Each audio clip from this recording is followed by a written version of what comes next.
আর্কটিকের বরফ শীতল শান্ত পরিবেশে এখন উত্তেজনা পারদুঙ্গে। ন্যাটো চোখের সামনে ব্যারেন্ডা সাগরে বিশাল জলরাশি এখন রাশিয়ার সামরিক শক্তির রণক্ষেত্র। রাশিয়া শুধু মহড়া দিচ্ছে না, তারা যেন সরাসরি হুঁশিয়ারি দিচ্ছে, আমরা প্রস্তুত।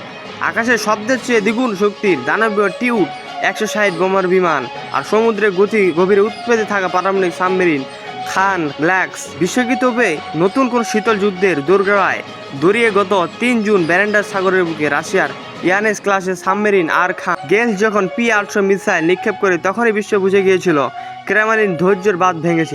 এর রেস কাটতে না কাটতেই 16 ঘন্টার এক মরণপণ মিশন নিয়ে আকাশে ডানা মেলছে পরমাণু বোমা বহনে সক্ষম টিউড 160।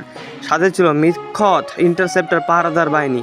এটি কেবল টহল নয়, নাটোর উত্তর সীমান্তে আকাশ সীমানা রাশিয়ার এক বিধ্বংসী শক্তির আশস ফলন। এই টিউড 160 কোনো সাধারণ যুদ্ধ বিমান নয়, এটি আধুনিক প্রযুক্তির এক বিধ্বংসী মরণাস্ত্র।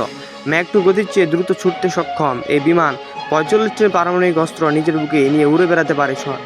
সবচেয়ে ভয়ানক তথ্য হলো, এগুলোর আধুনিক H-2 ক্রুজ মিসাইল 5000 কিলোমিটার দূর থেকে লক্ষ্যবস্তুর আঘাত করতে, অর্থাৎ ন্যাটোর আকাশ প্রতিরক্ষা সীমানার অনেক বাইরে থেকে রাশিয়ার চাইলে যে কোনো শহরে নিমিষে ছাই করে দিতে পারে।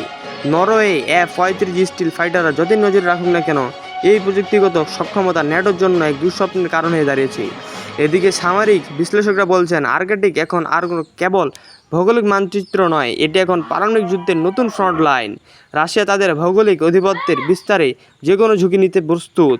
শান্তি আর কূটনীতিকে বরফের শীতল অঞ্চলে নতুন করে কি রক্তকে সংঘাতে মেসেজ নিয়ে ভাসছে।